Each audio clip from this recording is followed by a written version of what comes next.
How much of an effect could the atmosphere in Neyland Stadium have on the Aggies? You are Locked On Aggies, your daily podcast on the Texas A&M Aggies. Part of the Locked On Podcast Network, your team every day.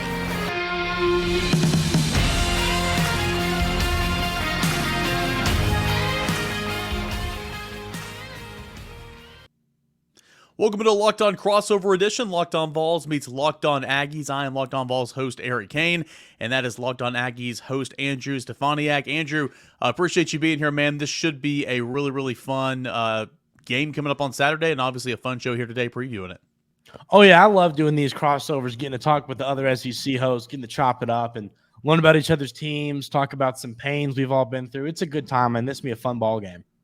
This episode is brought to you in part by FanDuel Sportsbook, official sportsbook of Locked On. Make every moment more right now. New customers can bet $5 and get $200 in bonus bets guaranteed. Visit FanDuel.com/LockedOn to go ahead and get started today. So what's on the rundown here today? We're going to take you through the seasons to date for Tennessee and Texas A&M, some of those main storylines. When we come back in segment 2, look at the quarterback comparisons, Joe Milton versus Max Johnson. Who needs to have the better day? I'll take a look through the injury reports for both teams. And then before we get out the door, we'll tell you our keys to victory for Tennessee and Texas A&M. And, of course, the score predictions, who we're going to take, Tennessee or Texas A&M at Neyland Stadium. With that being said, Andrew, kind of start us off here. Texas A&M to date, 4-2 record, 2-1 in the SEC, a hard-fought loss at home to Alabama this past weekend. Lost your starting quarterback, but pretty nice backup quarterback in Max Johnson to fall back into. How's A&M been treating you so far this season? You know, it's been a year of, I'd call it what ifs. There's some things that I think Aggie fans would want back. Last week against Alabama, Alabama did everything in their power to hand you that football game, and the Aggies just wouldn't take it. That was extremely frustrating. That loss hurts you. The Miami game was a little painful as well because the defensive coordinator, Coach DJ Durkin, just hadn't figured out his defense yet. He wasn't sending pressure. Now, obviously, Texas A&M is one of the best teams when it comes to getting pressure on the quarterback, getting sacks. So it's been a year where you'd like a couple ball games back, and maybe this would be a different season. But sitting at the point right now, Texas A&M's got a good football team. You lose your starter, but you've got a backup who can win football games at this level, and that's a good thing to have that not everybody does have in college football. Yeah, for Tennessee, so much high expectations. Every single year there's high expectations in Knoxville for Tennessee. But coming off the 11-win season last year, and it was so much fun. It was a magical year. You have a 4-1 record. You've lost one game, but it feels like it's been kind of a disappointment so far. I think the Florida loss, that one loss, was just so bad. I mean, Tennessee was favored by a touchdown. It was on the road. Tennessee was kind of a shell of itself. And I think the lack of explosive plays offensively has been a little bit concerning because, again, nobody expected Joe Milton to be Hendon Hooker, but I don't think anybody expected the lack of explosive plays down the field because that's been kind of a trademark of Tennessee's offense under Josh Heupel. So, the offense still very much a work in progress. You got a quarterback that is the best-looking game manager in the country right now. He's not losing Tennessee games, but he's not the reason Tennessee is winning games. Offensive line's very much a work in progress. Good run game, one of my favorite storylines of this one, and we'll get to in a moment. Tennessee's run game, rush defense for Texas A&M.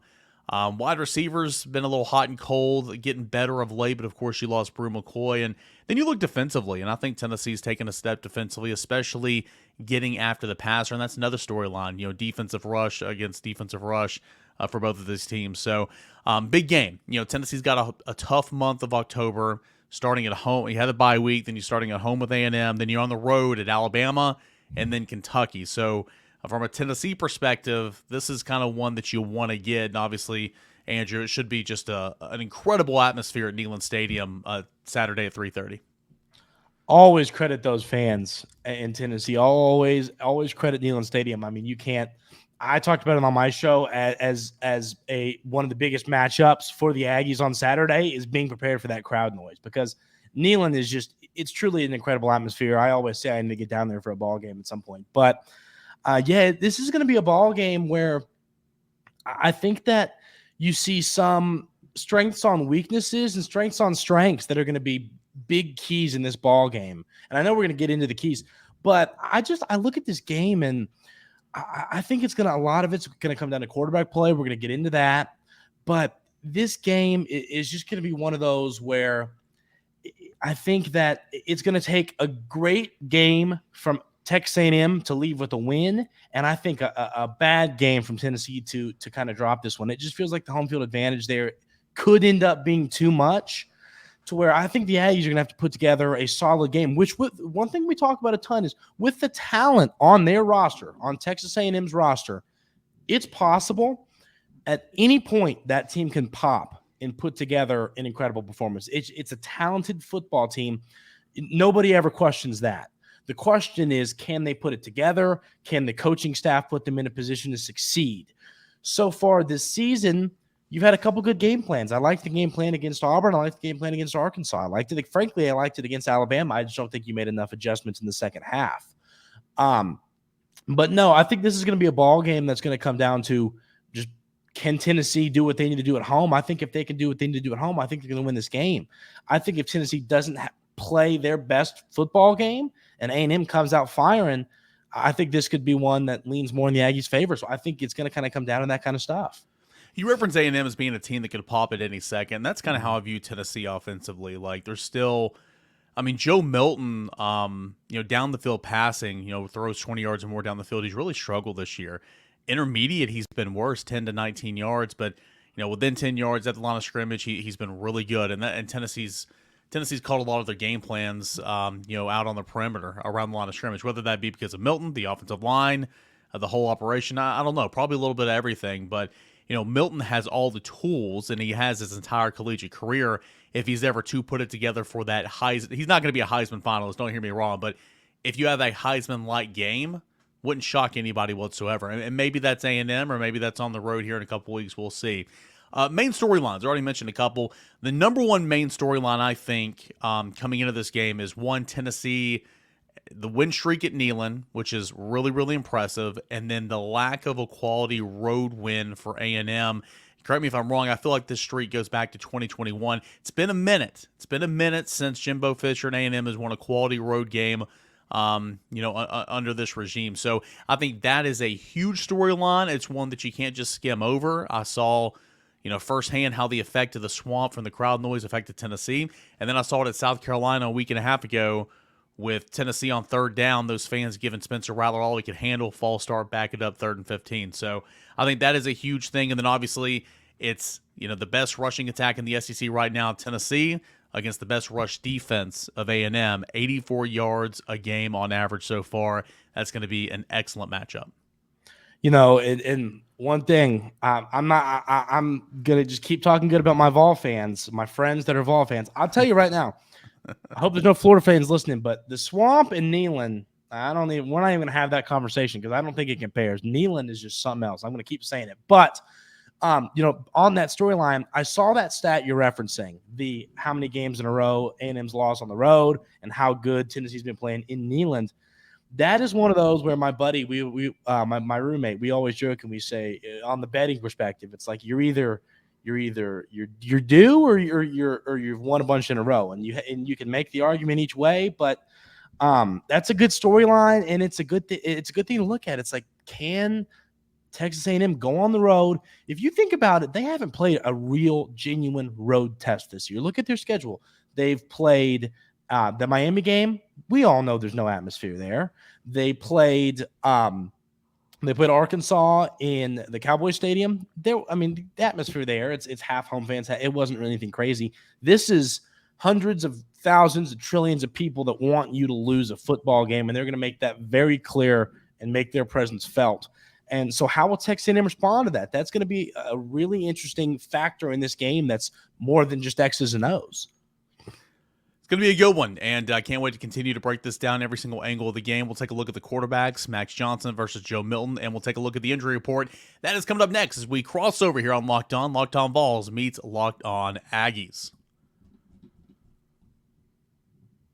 I want to tell you about our friends over at FanDuel Sportsbook. Snap into action this NFL season right now with FanDuel. It's America's #1 sportsbook. Because right now, new customers can get up to $200 in bonus bets back guaranteed when you place a $5 bet. That's all it takes right there. That's $200 in bonus bets, win or lose. If you've been thinking about jumping into this realm, this world, joining FanDuel, there's no better time than right now to take advantage of this action because you can bet on the spreads, all right? The spreads, the totals, hit those overs, hit those unders. But what I encourage you to do if you're new to the game, take a look at these player props. They're fun. They're easy. So say in this football game, I don't have it in front of me right now, say Joe Milton, 225.5 passing yards.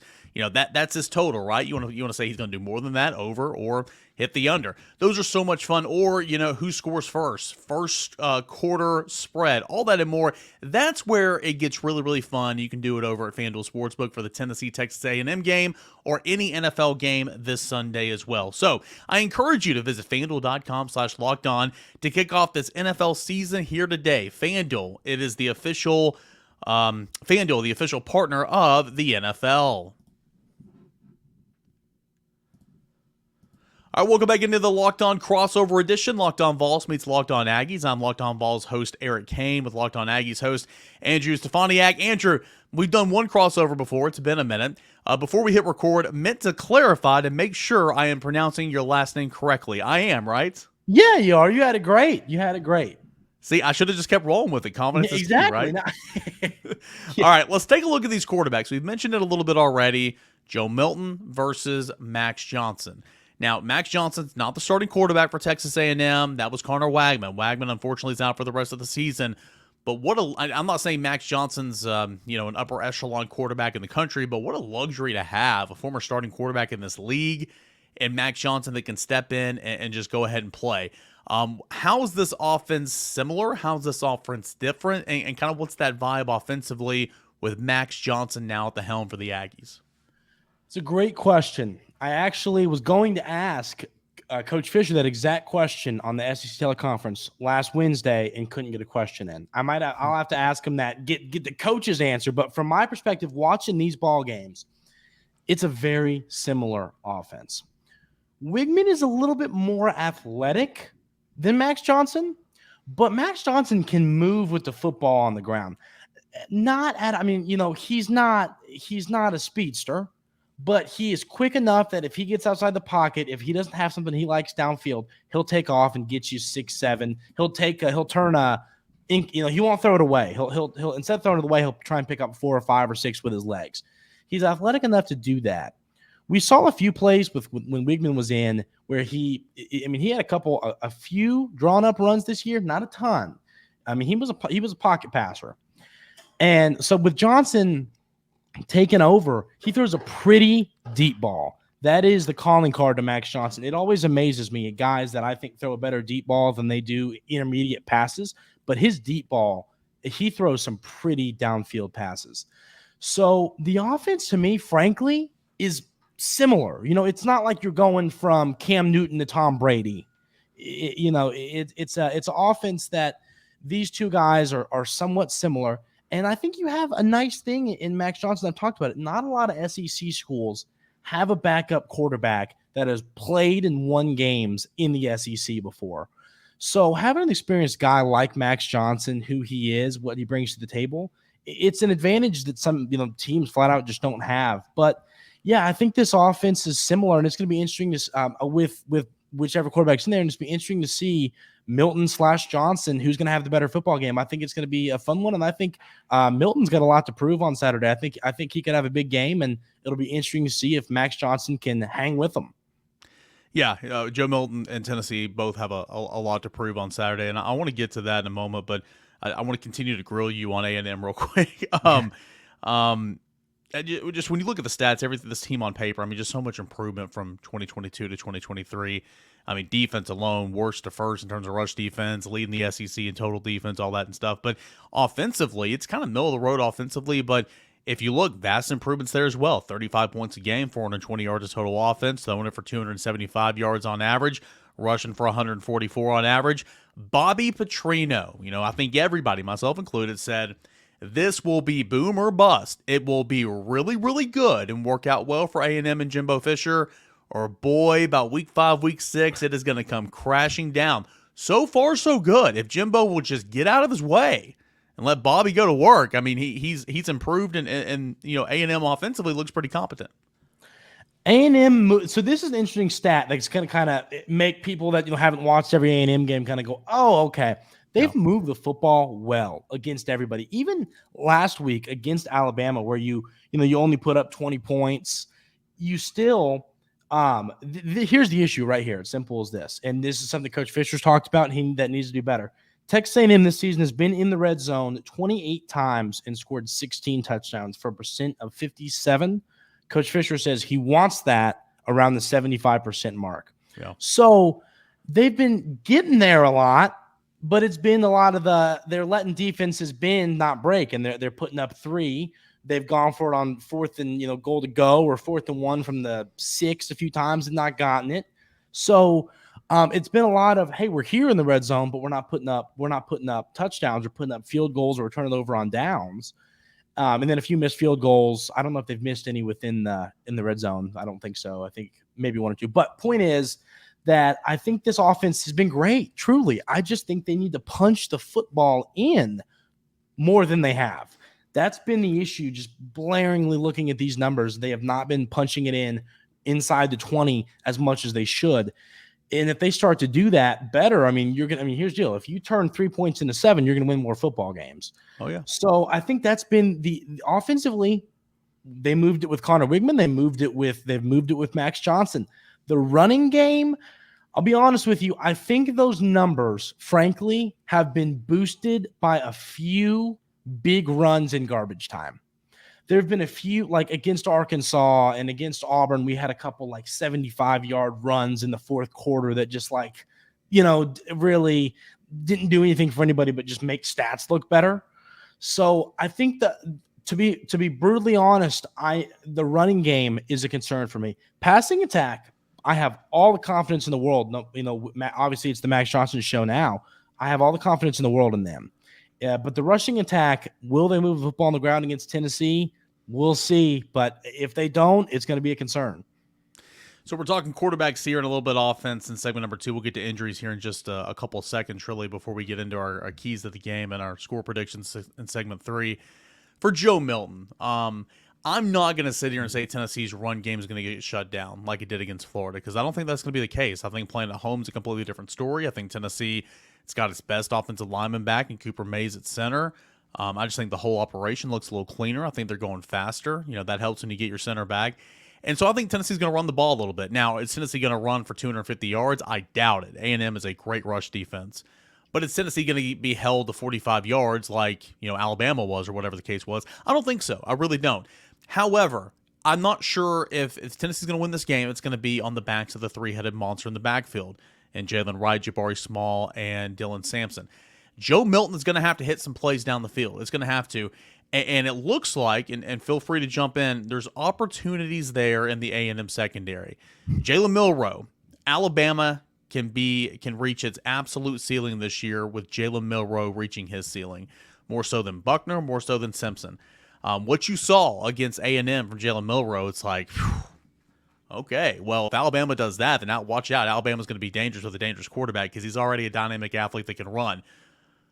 If you look at Milroe and Milton as a passer, most everybody's going to say, all right, give me Milton all day. That's just kind of the eye test here. You see what Milroe does in one-on-one matchups and man coverage down the field last week. It's like, boy, Joe Milton, Tennessee's going to take some shots. Joe Milton just got to hit on some of those. So that's a huge key for me. It's that secondary for A&M.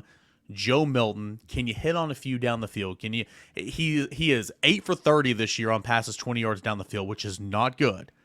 But Tennessee will take those shots. Now, there's been some drops in there. There's been some misalignments, all that. That's football. But I'm looking for Milton going down and attacking that secondary during the course of this football game and seeing how many of those you can hit. And if Tennessee hits on a couple of them, then I think that could be the difference in the football game. The secondary, it's a battle of two issues, in my opinion, from the Miami loss to the to the Alabama loss. In Miami, I talked about how the reason the Aggie fans might want that ball game back is because the defense hadn't really figured itself out yet, to where Coach Durkin was sending 3 men, maybe 4 men. Miami's got a good O-line. Tyler Van Dyke had all day in the pocket, and he just picked the defense apart. And then when it came to the Alabama game, I said, listen, don't let Milroe get outside the pocket, make him beat you with his arm. If he does, tip your cap.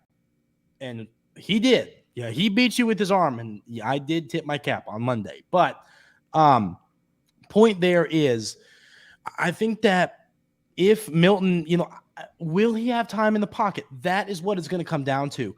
I've looking at Tennessee's numbers, and I wanted to get your thoughts on that too. But this offensive line, they have not allowed a bunch of sacks this year. And so if Milton has time in the pocket, I think he's going to have some receivers open just based off what we saw last week. The starter at corner, Josh DeBerry, frankly, got burned a handful of times last year. I think they might lean a different direction this week. They've got some young talent, young freshmen, former high 4-star recruits that they might try and lob out there and see how that goes. But then, hey, you do that. That's still scary in and of itself, thinking we got a freshman playing his first real time in Neyland. I'm going to close my eyes and hope that doesn't go bad. But the point is, I do think if Milton has time in the pocket, which is going to be one of my keys, if he has time in the pocket, I think he's going to be able to complete some downfield throws. If the Texas A&M pass rush is getting home at a high rate, I think that's when Milton could start to make some mistakes. So if he's got time, I think he'll pick the Aggies apart. If he doesn't, that's where the Aggies have a shot to win this one. A lot of scrimmage game always is in this league. You're absolutely right. Tennessee's offensive line. Stats, sack numbers could be misleading a little bit. I'm not saying this line's been horrible, but it's been very much a work in progress. It has not been clean. Again, getting Cooper Mays back at center, settling in with Gerald Mincy playing right tackle, I think all that kind of helps. So we'll see where it kind of is. But yeah, protecting Milton for sure against that talented pass rush. Already, I believe, 26 sacks on the season for A&M, whereas it had 19 overall a season ago. Hey, keys of the game, official keys of the game coming up next. If we have time, we'll hit a little injury report there towards the end, and we will get into our score predictions against the spread, all that and more. That is coming up next right here on a crossover edition of Locked On Podcast Network, Locked On Vols, and Locked On Aggies. I do want to tell you about our friends over at LinkedIn Jobs. These days, every new potential hire can feel like a high-stakes wager for your small business. You want to be 100% certain that you have the best qualified candidates available. That's why you've got to check out LinkedIn Jobs. LinkedIn Jobs helps you find the right people for your team faster and for free. We have all been there before, trying to take a step in our career, putting our resume online with hopes of landing that stepping stone job, or maybe your destination job. Maybe you're there now and you're a small business owner, but you can't do it alone. All right, you need some help. You need qualified help and somebody that you can trust. Well, simple tools at LinkedIn Jobs like screening questions make it easy to focus on candidates with just the right skills and experience so you can narrow down who you want to interview and then ultimately hire. It's why small businesses rank LinkedIn Jobs #1 in delivering quality hires versus its leading competitors. LinkedIn Jobs helps you find the qualified candidates you want to talk to faster and for free. Post your job for free at linkedin.com/lockedoncollege. That is linkedin.com/lockedoncollege to post your job for free. Terms and conditions do apply. A final segment left here of this crossover edition, Locked On Vols, Locked On Aggies. I'm Eric Cain. He is Andrew Stefaniak. All right, quickly, let's go injury report. I'll start with the Vols. Cooper Mays is back. He played center for Tennessee. Of course, Tennessee had the bye week last week, but the week before that, South Carolina, he made his return, so that was huge, getting Cooper Mays back at center. Starting left guard, Andre Carrick. I think he's going to be a game-time decision. Right tackle, Jeremiah Crawford, who, again, kind of splits time with Gerald Mincy. He was available against South Carolina, but they didn't play him because they were trying to rest him. I think he'll be kind of a game-time decision. Of course, Brew McCoy, unfortunately, is going to be lost for the year at wide receiver. I think that's about it offensively. You go to defense.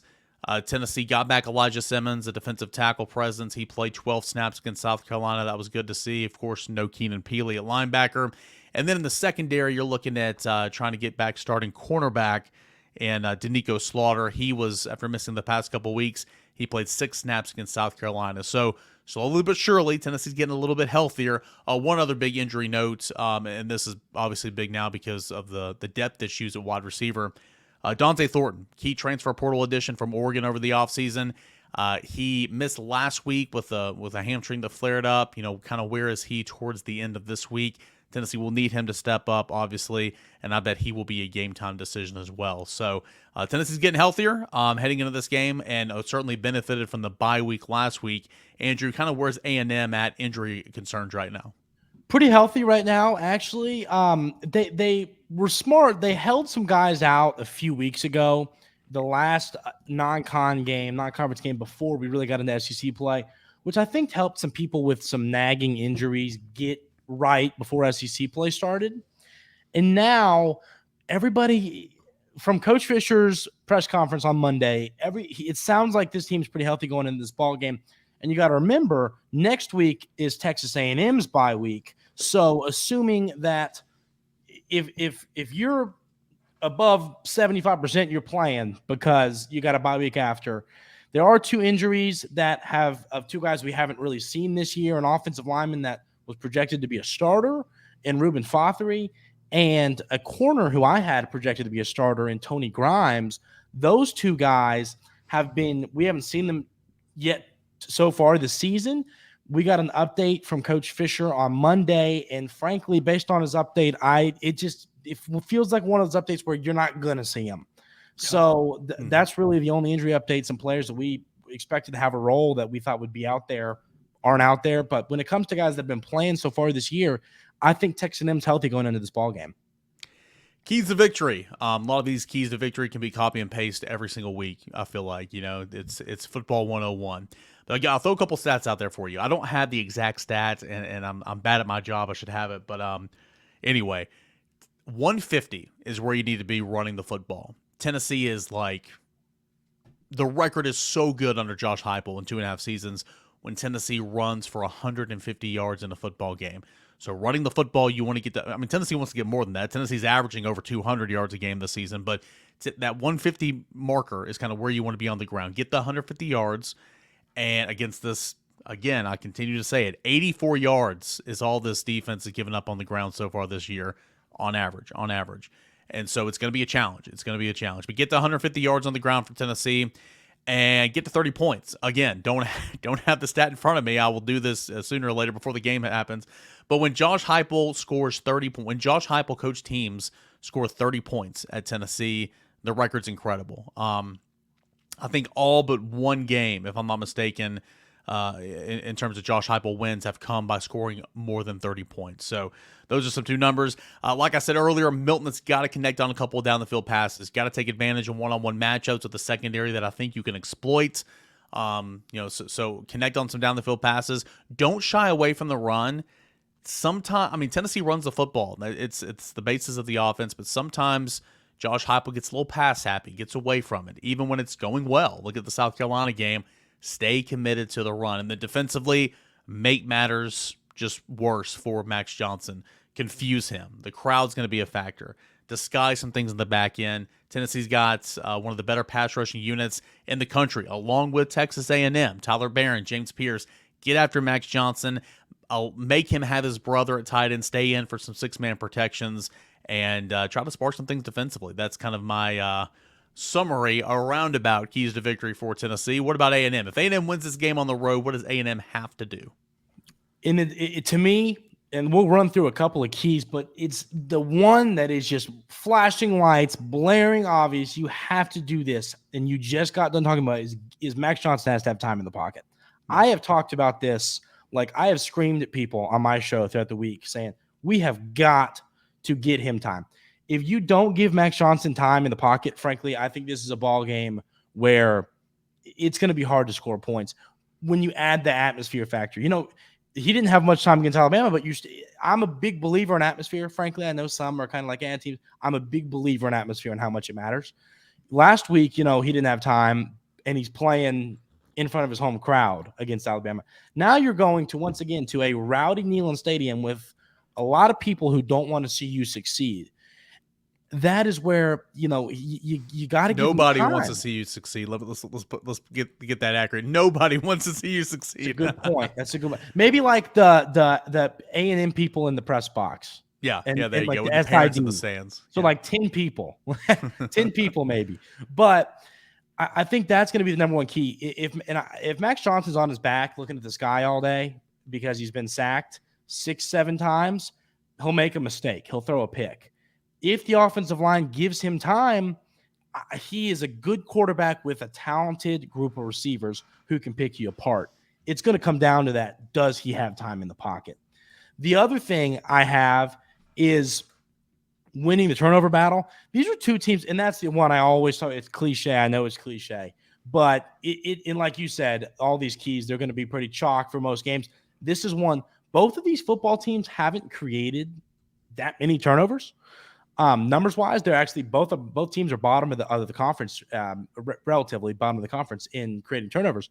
So it just feels like in the SEC game, there's always, you look back and there's that one turnover that just really bites you, that really changes the game. And, you don't want it to be your team. I don't want it to be my team. And that's going to be the key, is don't let that one turnover that completely flips momentum be on your team. And I think that it just feels like a game that these teams haven't created a ton of turnovers. Both teams have. You might see that this week where one team does come out and create a bunch of turnovers. So I think that's another battle the Aggies have got to win. And then you got to find a way to run the football. I've talked about the struggle there. I'm a big believer in balance on offense, which I know that's not a hard-hitting statement. I think any football mind would agree there. But you have to have balance on the offensive side of the football. If you're running, if you can't run the football, it's pretty easy to say, okay, if they're not running the football well, their offensive line can't get a push. We can just really send 8 guys out there and say, beat us that way. And you can't beat us with your arm if we have all these guys in the secondary. So I think that you have to create balance via being able to run the football. And I don't know if the Aggies have been able to do it. They haven't. Like I said, I think the numbers have been a little bit boosted by a couple big runs in some garbage time situations to where the numbers generally aren't, great. So that's going to be, those are the big keys to me. And then lastly is just the secondary holding up. The pass rush is going to be there. I didn't say that as a key because I'm confident in the pass rush to be there. It's going to be, can the secondary hold up and cover these receivers? Because if they struggle and Milton does have his, hey, I'm still here kind of game, hitting receivers downfield, completing those passes of 20 or more yards, that's where Tennessee could put up a lot of points and kind of leave you in the dust. Tennessee running backs, you better block this week. Jabari Small, Jalen Wright, Dylan Sampson, not the best pass blocking bunch in the backfield. So you better step up and be an extra set of eyes there, and be a dump off option as well if somebody gets back there to Milton. All right, last thing at the time of this recording, the as you've seen on the bottom ticker on YouTube and over there on the side here on YouTube as well, FanDuel has Tennessee as a 3.5-point favorite. Typically, home team gets about 3 points, so it looks like Tennessee's a half-point favorite, really, if you want to shave that off. 3.5-point favorites, and the total is sitting at 55.5. Score prediction for you, Andrew Stefaniak. Who do you have winning, and what is your final score prediction? It's going to be a really fun football game. Great atmosphere. I think this could be the game of the week in the SC. It's going to be a good one.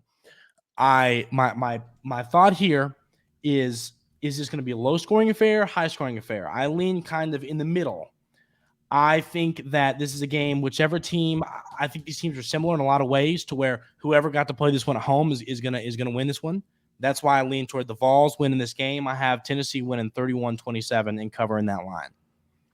I like it. I'll take Tennessee as well. I am again, I don't try to live by trends, but I am big on the trends. I mean, there's mansions in the desert for a reason, right?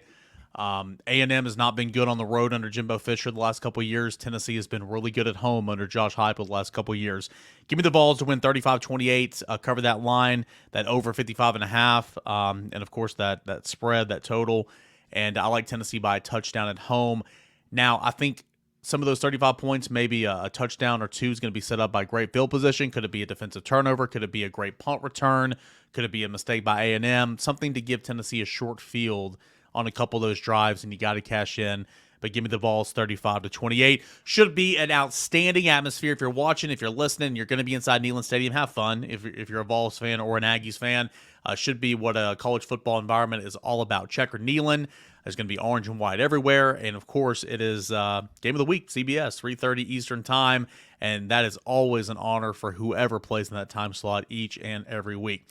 All right, for Locked On Vols, I am Eric Cain. Andrew Stefaniak for Locked On Aggies.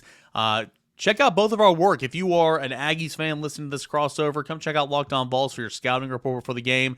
Same for the Vols fans. Check out Andrew's work at Locked On Aggies leading up to the game for some more inside perspective on the Texas A&M Aggies. But for Locked On Podcast Network, I'm Eric. He is Andrew, and appreciate you guys joining us here for a crossover, Locked On Vols and Locked On Aggies. Thanks for tuning in to Locked On Aggies. We will see you tomorrow.